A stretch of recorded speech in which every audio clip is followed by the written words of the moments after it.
اور اب ہمارا اور آپ کا ذکر ہو رہا ہے وَكَذَلِكَ جَعَلْنَاكُمْ أُمَّةً وَسَطًا، اور بالکل اس طریقے سے اے مسلمانوں ہم نے تمہیں معتدل امت بنایا ہے، لِتَكُونُوا شُهَدَاءَ عَلَى النَّاسِ، تاکہ تم گواہ ہو جاؤ باقی ساری انسانیت کے اوپر، وَيَكُونَ الرَّسُولُ عَلَيْكُمْ شَهِيدًا، اور یہ اللہ کے رسول تم پر گواہ ہو جائے۔ یہ بڑی اہم آیت ہے، شہادت علی الناس۔ اصل میں شہادت علی الناس یہ ہے کہ اللہ کا پیغام جو پیغمبروں کے ذریعے انسانیت تک آتا ہے وہ آپ نے باقی انسانیت تک پہنچانا ہے، اسے کہتے ہیں شہادت علی الناس۔ مولانا مودودی رحمہ اللہ کی ایک کتاب بھی، اس کا نام بھی شہادت علی الناس ہے۔ لوگوں کو پتہ ہی نہیں کہ اصل شہادت کا مطلب کیا ہے۔ ہم تو جو اللہ کی راہ میں قتل ہو جائے اسے شہید کہتے ہیں، وہ اس کا ایک جز ہے، اسے شہید کیوں کہا جاتا ہے؟ شہید کہتے ہیں گواہ کو۔ وہ کیا گواہی دے رہا ہوتا ہے؟ وہ یہ گواہی دے رہا ہوتا ہے کہ دیکھو میں اس دین کو اتنا برحق سمجھتا ہوں کہ میں نے آج اپنی جان بھی اس کے لیے دے دی، میں نے اپنے عمل سے ثابت کر دیا کہ اسلام حق ہے، میں نے شہادت دے دی، گواہی دے دی۔ شہادت کا مطلب گردن کٹانا نہیں ہوتا، گواہی دینا، وہ پریکٹیکلی گواہی دے دیتا ہے۔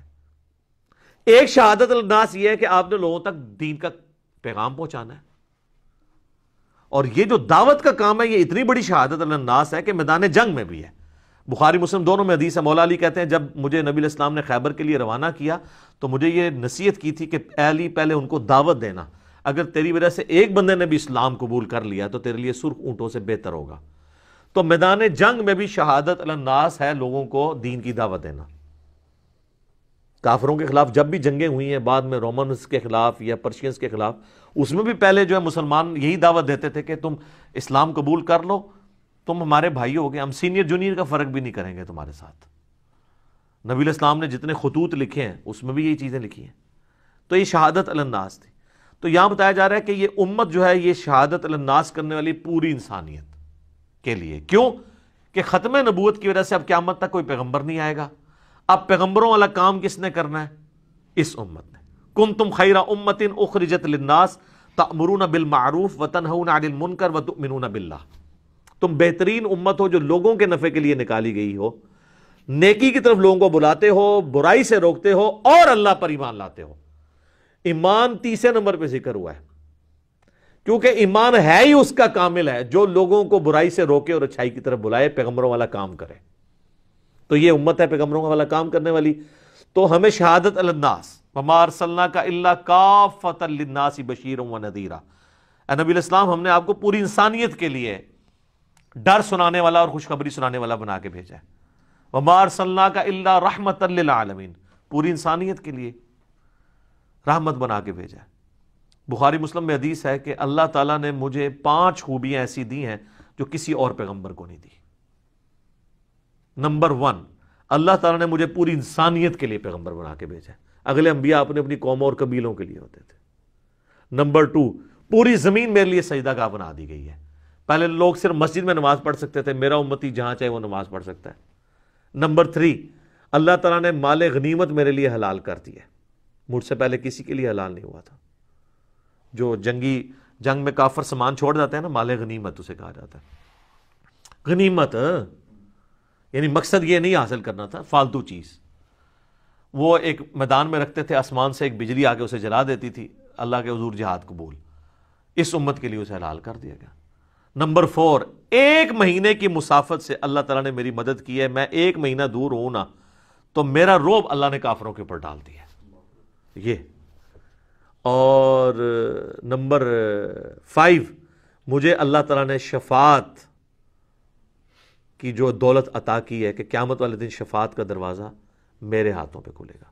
اس کے علاوہ بھی مسلم شریف میں ایک اور بھی آتی ہے، ایک اور طریق کے اندر، کہ مجھ پہ ختم نبوت اللہ تعالیٰ نے کر دی ہے۔ ایک اور آتی ہیں الفاظ مسلم شریف میں، مجھے اللہ نے جوامع کلمات کے ساتھ بھیجا ہے۔ بات میں مختصر کرتا ہوں لیکن اس کا مفہوم بڑا گہرا ہوتا ہے۔ انما الاعمال بالنیات، ایک ہی حدیث کافی ہے، اس پہ سینکڑوں صفحوں کی کتابیں لکھی جا سکتی ہیں۔ تو میرا ایک یوٹیوب پہ کلپ بھی ہے، بہت پہلے اپلوڈ ہوا تھا، نبی صلی اللہ علیہ وآلہ وسلم کی 8 خصوصیات، اس میں میں نے ساری سکیٹرڈ فارم میں اکٹھی کر کے بتائی تھی۔ بخاری مسلم میں جو نبی علیہ السلام کی خصوصیات ذکر ہوئی ہیں ان میں یہ ٹاپ آف دا لسٹ ہے خصوصیت کی پوری انسانیت کے لیے۔ اچھا، اور نبی علیہ السلام ہم پر گواہ ہے، کیوں؟ ہم پہ شہادت علی الناس کا فریضہ کس نے سر انجام دیا ہے؟ نبی علیہ السلام نے. بخاری مسلم میں آتا ہے آپ کا جو یوم النحر کا خطبہ ہے جو 10 ذوالحجہ کو آپ نے دیا، ایک یوم عرفہ کو دیا، وہ بخاری مسلم میں نہیں ہے، وہ مسند احمد میں ہے، جس میں نبی علیہ السلام نے کہا کہ کسی کالے کو گورے پر، کسی گورے کو کالے پر کوئی فوقیت حاصل نہیں ہے، تم سب آدم کی اولاد ہو، آدم مٹی سے بنائے گئے تھے، اللہ کے نزدیک تقوی والا ہی جو ہے وہ اس کی اہمیت ہے. جو بخاری مسلم میں خطبہ ہے نا وہ آپ کو مشکات کی دوسری جلد میں حج والے چیپٹر میں ملے گا، وہ یوم النحر کا خطبہ ہے. نبی علیہ السلام نے یوم عرفہ سے اگلے دن قربانی والے دن منا میں ایک خطبہ دیا تھا، وہ خطبہ بخاری و مسلم میں ہے، جس میں الفاظ ہیں کہ زمانہ گھوم گھما کے وہیں پر واپس آ گیا ہے جہاں سے انسانیت کا اللہ نے آغاز کیا تھا کہ سال بھر میں 12 مہینے ہیں، ان میں سے 4 حرمت والے ہیں. پھر آپ علیہ السلام نے ان 4 مہینوں کے نام بھی بتائے کہ جو ہے ذیقعدہ، ذوالحجہ، محرم، یہ 3 کنزیکٹیو ہیں اور ایک رجب کا مہینہ ہے، کیونکہ کفار مکہ جو ہے وہ ان مہینوں میں جنگوں کو حرام سمجھتے تھے. شریعت ابراہیمی کی ٹوٹی پوٹی فارم چل رہی تھی، لیکن وہ جب انہوں نے جنگ کرنی ہوتی تھی تو وہ جس کو کہتے ہیں نا کتے کو حلال کرنے والی بات، وہ مہینوں کو آگے پیچھے کر دیتے تھے. تو نبی علیہ السلام کی بعثت کی برکت سے اتنی دفعہ انہوں نے آگے پیچھے کیا وہ خود بخود اپنی جگہ پہ واپس آ گیا. تو حضور نے کہا کہ زمانہ گھوم گھما کے وہیں پہ واپس آ گیا. اب جس سال میں حج کر رہا ہوں نا 10 ذوالحجہ، آج کی ڈیٹ میں 10 ذوالحجہ 10 ہجری میں، یہاں پہ اب جو مہینے یہ سیٹلڈ ہیں یہ واقعی اپنی اصلی جگہ پہ آ چکے ہیں. یہ اللہ کی طرف سے ایک ایسا معاملہ ہوا. ان میں سے 4 مہینے حرمت والے ہیں. پھر نبی علیہ السلام فرمایا بتاؤ آج کون سا دن ہے؟ تو صحابہ کرام خاموش. کہا اللہ اس کا رسول بہتر جانتے ہیں. یہ کون سا مہینہ ہے؟ یہ کون سی جگہ ہے؟ تو صحابہ کہتے ہیں ہم خاموش اس لیے ہوئے، ہمیں پتہ تو تھا، ہم خاموش اس لیے ہوئے کہ شاید اللہ کے نبی علیہ السلام اس کو چینج کرتے ہیں. پھر آپ فرمایا کہ یہ کیا ذوالحجہ کا حرمت والا مہینہ نہیں ہے، اور یہ یوم النحر قربانی کا بابرکت دن نہیں ہے، اور کیا یہ مکہ شہر مکہ نہیں ہے حرمت والا؟ تو یاد سب نے کہا بلا یا رسول اللہ. آپ نے فرمایا کہ جس طرح یہ دن، یہ مہینہ اور یہ شہر مکہ اللہ کے نزدیک عزت والا ہے، اسی طرح ایک دوسرے کی جان، مال، عزت، آبرو اسی طریقے سے حرام ہے جس طرح کہ اس کی حرمت کو پامال کرنا حرام ہے. پھر آپ علیہ السلام فرمایا کہ دیکھنا تم میرے بعد گمراہ نہ ہو جانا کہ ایک دوسرے کی گردن مارنے شروع کر دو. اور زمانہ جاہلیت کی تمام رسومات میں اپنے قدموں کے نیچے روندتا ہوں. اور پھر آپ علیہ السلام نے فرمایا کہ کیا میں نے اللہ کا پیغام تم تک پہنچا دیا؟ تو سب نے کہا بلا یا رسول اللہ، آپ نے پہنچا دیا، بلکہ آپ نے حق ادا کیا. پھر آپ علیہ السلام نے 3 دفعہ آسمان کی طرف شہادت کی انگلی اٹھا کے 3 دفعہ صحابہ کی طرف کی اور کہا اللہم اشہد. یہ وہی شہادت علی الناس، اللہم اشہد، اللہم اشہد، اے اللہ گواہ رہنا، گواہ رہنا، گواہ رہنا. یہ مان رہے ہیں کہ میں نے پیغام پہنچا دیا. پھر آپ علیہ السلام کے الفاظ ہیں بخاری مسلم میں، اب تمہاری ذمہ داری ہے کہ اس پیغام کو ان لوگوں تک پہنچا دو جو یہاں پہ موجود نہیں ہیں. بسا اوقات جنہیں بات پہنچائی جا رہی ہوتی ہے وہ زیادہ یاد رکھنے والے ہوتے ہیں بنسبت ان کے جو بات پہنچا رہے ہوتے ہیں. اور محدثین جب یہ حدیث بیان کرتے تھے تو کہا کرتے تھے صدق رسول اللہ. واقعی رسول اللہ نے سچ کہا تھا کہ قرآن تو عرب میں آیا، نبی علیہ السلام تو عرب میں آئے، لیکن اللہ نے خدمت جو ہے وہ اجمیوں سے دی. آپ دیکھ لیں ہمارے احادیث کے جتنے بڑے بڑے امام ہیں یہ سب کے سب اجمی ہیں. امام بخاری جو ہیں وہ رشیا سے ہیں، امام مسلم جو ہیں وہ ایران سے ہیں. آج بھی وہاں پہ آپ کو نیشا پور جگہ ملے گی جہاں پیدا ہوئے. امام ابو داؤد اور امام ترمذی جو ہیں وہ افغانستان کے ہیں. اور آپ دیکھیں سعودیہ کے چینل پہ بھی حدیثیں چل رہی ہوتی ہیں رواہ البخاری، رواہ المسلم. تو بخاری مسلم دونوں اجمی ہیں. اللہ نے خدمت لے لی ہے، نبی علیہ السلام نے پہلے اشارہ فرما دیا تھا. تو اللہ نے کمپنسیٹ کیا ہے، نبی علیہ السلام کو بھیجا عربیوں میں، دین کا تلوار کے ذریعے کفار پہ مسلط کر کے غلبہ عربیوں کے ذریعے کروایا، اور بعد میں پھر اجمیوں کے ذریعے علمی خدمت لی، اور بعد میں جو تلوار والی خدمت ہے وہ بھی اجمیوں سے دی ہے. ٹرکس کون ہے؟ اجمی ہیں، تاتاریوں کی اولاد ہیں. لیکن یہ تلوار خام خواہ نہیں سونتی گئی ہے بدماشوں کو اکھاڑنے کے لیے.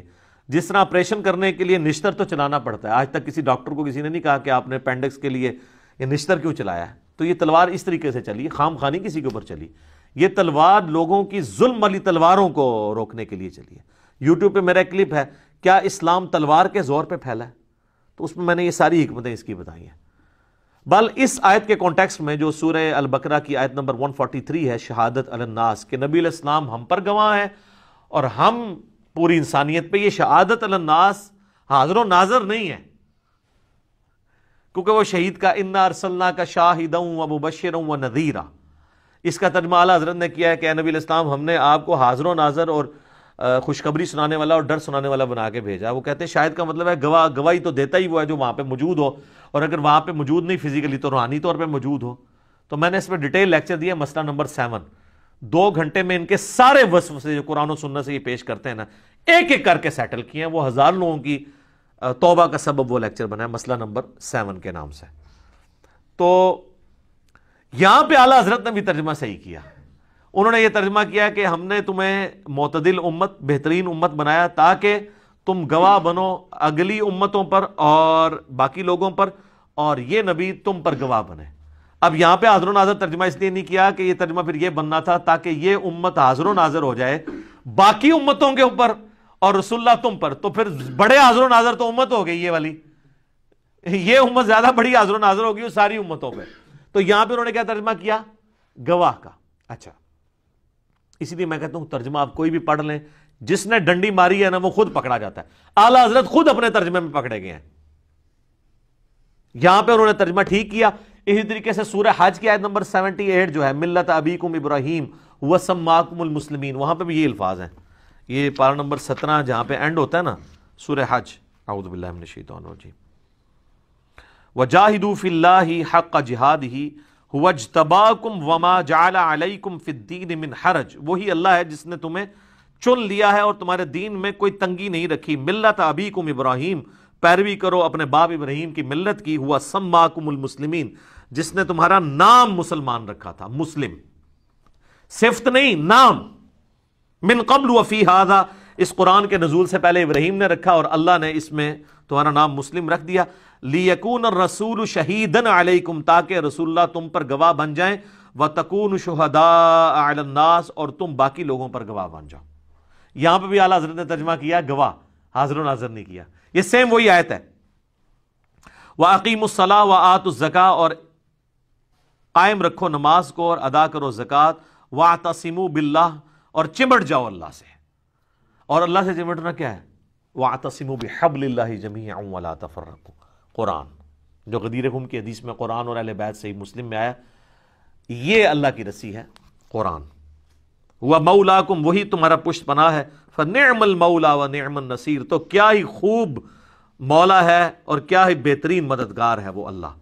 تو ان 2 جگہ پر سورہ البقرہ کی آیت نمبر 143 اور سورہ حج کی آخری نمبر آیت 78، دونوں جگہ اعلیٰ حضرت نے بھی حاضر و ناظر ترجمہ نہیں کیا بلکہ گواہ کیا ہے. تو قرآن اپنی حفاظت کرتا ہے. اچھا، اسی آیت کے کانٹیکسٹ میں بخاری میں ایک حدیث موجود ہے، بخاری مسلم دونوں میں ہے، کہ قیامت والے دن نوح علیہ السلام کو جب اللہ تعالیٰ کھڑا کرے گا، جو سورۃ الاعراف کے سٹارٹ میں بھی آیات آتی ہیں کہ اللہ تعالیٰ فرماتا ہے کہ قیامت والے دن، بالکل سورۃ الاعراف کے سٹارٹ میں آیت نمبر ہے 6، فَلَنَسْأَلَنَّ الَّذِينَ أُرْسِلَ إِلَيْهِمْ، ہم ضرور پوچھیں گے ان پیغمبروں سے، ان لوگوں سے جن کی طرف پیغمبروں کو بھیجا گیا. وَلَنَسْأَلَنَّ الْمُرْسَلِينَ، اور ہم ضرور پوچھیں گے رسولوں سے بھی، کیا تم نے ہمارے دعوت کا پیغام پہنچایا تھا؟ رسولوں سے بھی پرسش ہونی ہے قیامت والے دن اور امتیوں سے بھی. تو بخاری کے الفاظ ہیں، مسلم میں بھی سورہ البقرہ کی آیت نمبر 143 کے تحت کہ قیامت والے دن جب حضرت نوح علیہ السلام سے پوچھا جائے گا نا کہ آپ نے اپنے ماننے والوں کو تبلیغ کی، تو مجھے بتائیں تبلیغ کرنے کا اگر کسی نے حق ادا کیا ہے تو نوح علیہ السلام ہی ہے. نوح علیہ السلام کی طرح کی تبلیغ کسی نے نہیں کی ہے. سر سورہ نوح پڑھے، بندے کے آنسو نہیں رکتے ہیں. سورہ ہود میں پوری ڈیٹیل آئے گی 2 رکوعوں میں حضرت نوح علیہ السلام کو کتنی تکلیفیں اٹھانی پڑی. 950 سال. سر باقیوں کی تکلیفیں تو ختم ہو گئیں، کسی کی عمر جو ہے وہ 63 سال ہوئی، کسی کی 50 سال ہوئی. حضرت عیسیٰ علیہ السلام کو 25 سال میں اللہ نے اٹھا لیا اوپر.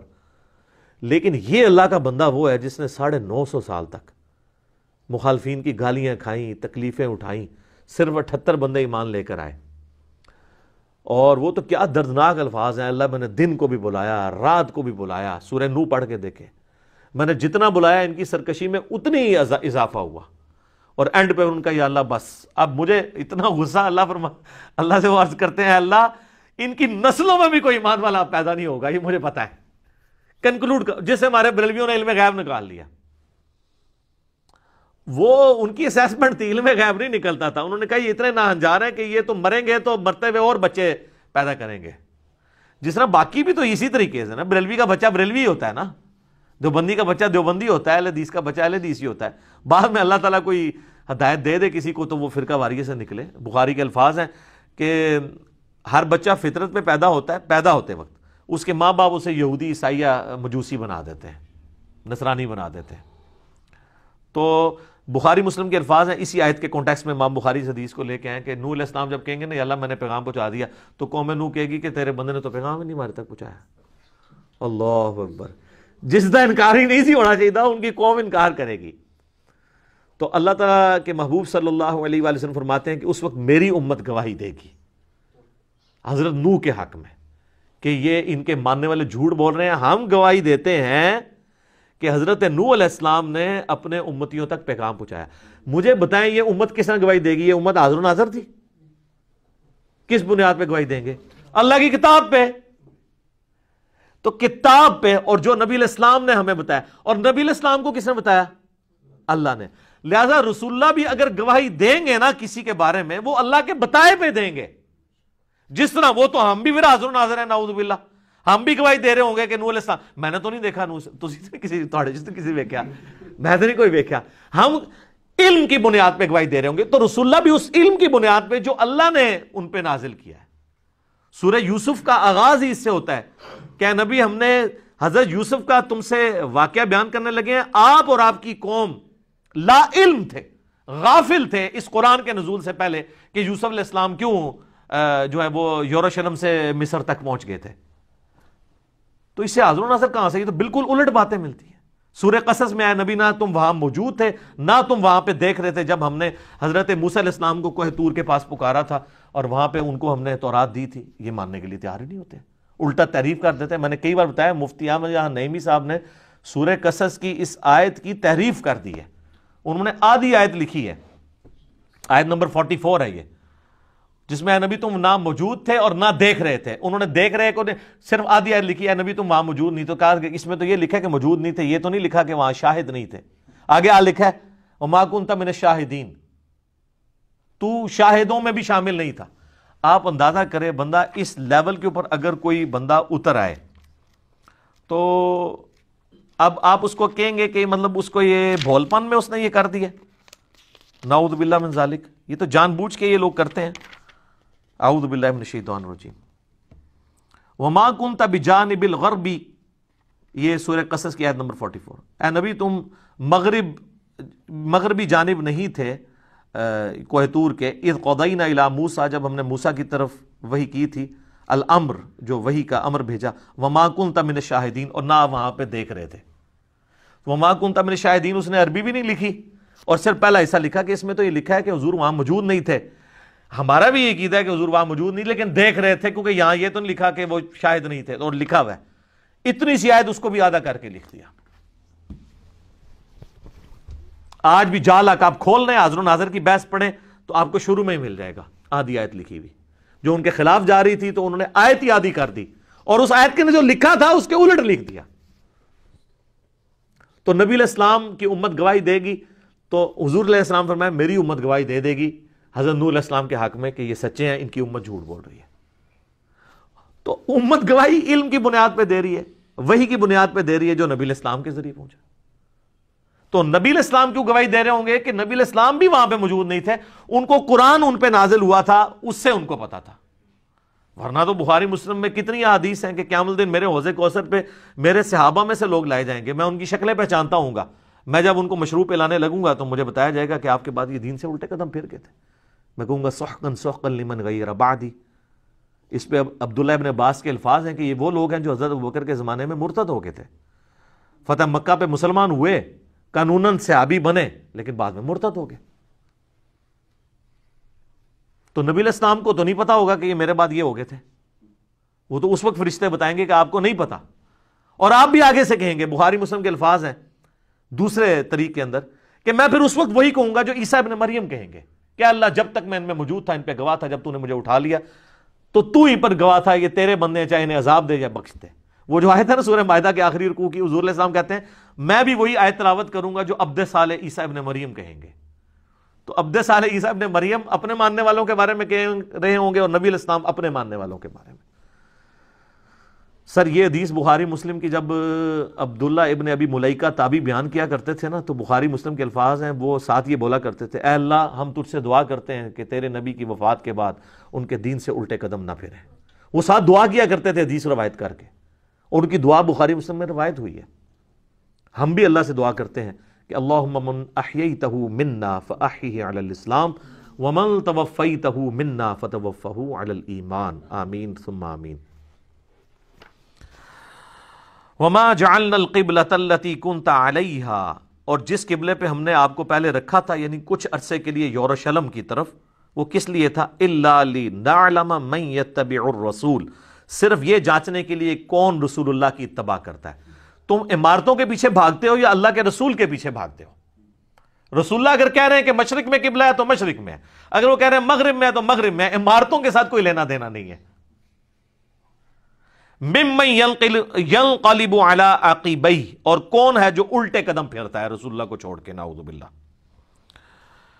وَإِن كَانَتْ لَكَبِيرَةً إِلَّا عَلَى الَّذِينَ هَدَى اللَّهُ، اور یہ بہت بھاری بات تھی جو قبلے کا چینج ہو جانا. اتنے لوگوں کے میں نے کھانا جناب کوئی آسان کام ہے؟ آج بھی لوگ کہتے ہیں، ہمیں لوگ فون کر کے جی جدو تو رفع دین شروع کیتا ہے جناب کارلے خلاف ہو گئے نے، تو پھر نعت کیوں پڑھتے ہو؟ تیرے ہوتے جنم لیا ہوتا، واقعی تو اس قابل نہیں تھا. وہ صحابہ اور اہل بیت ہی اس قابل تھے کہ اس زمانے میں پیدا ہوتے. تو رفع دین پھر بھی نہیں سی کرنا. ٹھیک ہے جی، یہ میرا ایک کلپ بھی ہے، تیرے ہوتے جنم لیا ہوتا، حسن نثار صاحب کی نعت کے اوپر میں نے ورڈکٹ دی ہے. اللہ فرما رہا ہے یہ بڑی بھاری بات تھی اس وقت قبلے کو اس طریقے سے رسول اللہ کے کہنے پہ تبدیل کرنا، اتنے لوگوں کی باتیں سننا، مگر ان لوگوں کے لیے جن کو اللہ نے ہدایت دی ان کے لیے کوئی بھاری بات نہیں تھی. وما کان اللہ لیضیع ایمانکم، اور اللہ تعالیٰ تمہارے ایمان کو ضائع نہیں کرے گا. یہ کیوں تھا اس وقت؟ یہ چیما گوئی بھی شروع ہوگی کہ جو 17 مہینے سے نمازاں پڑھ دینا وہ غلط ہو گئی ہے نا. وہ بھی اللہ نے کلیئر کیا کہ بھئی وہ اللہ کے حکم سے تھی، وہ کوئی ضائع نہیں ہوئی ہے. وہ بھی ٹھیک ہے، یہ بھی ٹھیک ہے، کیونکہ اس وقت اللہ نے وہ قبلہ بنایا تھا، اب یہ اللہ نے واپس قبلہ اول کو واپس کر دیا قبلہ اوسط سے. ان اللہ بالناس لرؤوف الرحیم، بے شک اللہ تعالیٰ اپنے بندوں پر بہت ہی مہربان اور رحم فرمانے والا ہے.